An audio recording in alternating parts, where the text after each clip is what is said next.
Kam aqsamul hidayati, berapakah macam-macam hidayah? Al hidayatu kismani, hidayah itu ada dua macam. Yang pertama hidayatut taufik, hidayah taufik. Apa itu hidayah taufik?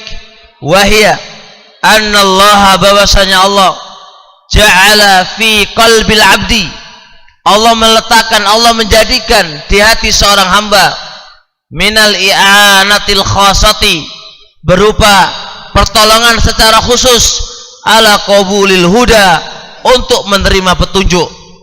Definisi ini penting sekali kita pahami, bahwasanya hati ini bisa menerima petunjuk, hati ini bisa menerima kebenaran, itu butuh pertolongannya Allah secara khusus. Tanpa pertolongannya Allah secara khusus, kita tidak bakal menerima kebenaran, menerima petunjuk.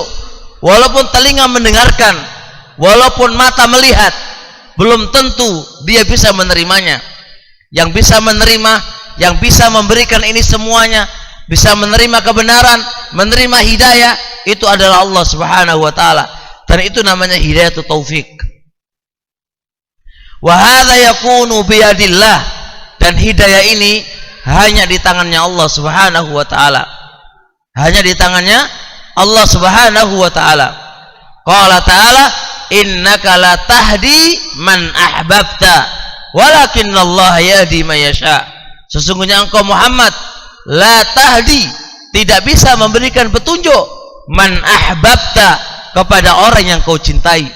Abu Talib manusia yang dicintai oleh Nabi. Bagaimana perjuangan Abu Talib sebelum Rasul, ketika Rasul menyampaikan dakwah ini, ketika Rasul menyampaikan Islam, bagaimana perjuangannya Abu Talib membela Rasulullah sallallahu alaihi wasallam. Orang yang disenangi oleh Rasul alaihi salatu wasallam, itu saja Rasul tidak bisa memberi hidayah kepadanya. Tidak bisa apa? Memberikan hidayah kepadanya. Karena apa nggak bisa? Karena Allah tidak memberikan i'anatul khassa. Allah tidak memberikan apa? I'anatul khassa, pertolongan secara khusus di hati Abu Talib. Makanya nggak bisa menerima, nggak bisa menerima. Itu namanya hidayatut taufik. Hidayah taufik ini adalah di tangannya Allah semata. Bisa dipahami insyaallah? Nah, itu hidayah taufik. Wa hidayatud dalalati wal irsyadi, adapun hidayah dalalah dan irsyad, hidayah pemberian bimbingan, hidayah menunjukkan, hidayah penunjukan, hiya hidayatun muta'alliqatun bil mukallafi, ini hidayah berkaitan dengan mukallaf, hidayah yang berkaitan dengan mukallaf.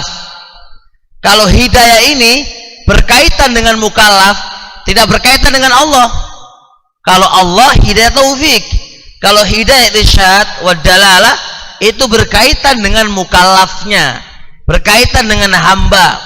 Oleh karenanya wa hadhihi thabitatun lin nabiyyi wa ghairi, hidayah ini tetap untuk nabi dan selain nabi. Nabi bisa memberikan hidayah, selain nabi juga bisa memberikan hidayah. Tapi hidayah apa? Hidayah penyampaian. Hidayah hanya menyampaikan, hidayah hanya membimbing. Adapun menerima syai'un akhar, sesuatu yang lain, itu berkaitan dengan apa? Dengan Allah Subhanahu wa taala. Qala ta'ala, innama anta munzir, sesungguhnya engkau Muhammad adalah orang yang memberi peringatan. Muhammad sallallahu alaihi wasallam disifati oleh Allah munzir, memberi peringatan. Berarti apa? Dia juga bisa memberikan petunjuk, memberikan hidayah. Walikulli qaumin hadin, setiap kaum pasti ada orang yang menyampaikan kebenaran. Setiap kaum pasti ada orang yang menyampaikan hidayah. Maka yang disampaikan apa? Hidayah dalalah wal irsyad, hanya menyampaikan. Adapun menerima atau enggak menerima, itu adalah di tangan Allah Subhanahu wa taala, di tangan Allah Subhanahu wa taala. Nah, jadi barakallahu fik ikhwan, fa hidayatut taufik, enggak mengenal siapakah dia. Pamannya Nabi kurang apa? Abu Jahal kurang apa? Abu Thalib kurang apa? Keluarga Nabi semuanya. Yoh toh enggak bisa menerima hidayah. Anaknya Nabi Nuh alaihi salatu wasalam. Nah, bagaimana dia? Jelas ini semuanya ya kawan. Maka hidayah taufik, enggak mengenal siapakah dia. Enggak mengenal siapakah dia. Kalau memang Allah melihatnya itu layak menerima hidayah, fahmadillah, pujilah Allah, Anda termasuk orang-orang yang layak untuk menerima hidayah. Walaupun Anda bukan keturunan Nabi gitu kan. Walaupun Anda bukan siapa-siapa. Ahamu syai' penting adalah hati ini. Allah tahu hati ini bisa menerima hidayah, maka Allah akan berikan hidayah itu kepadanya.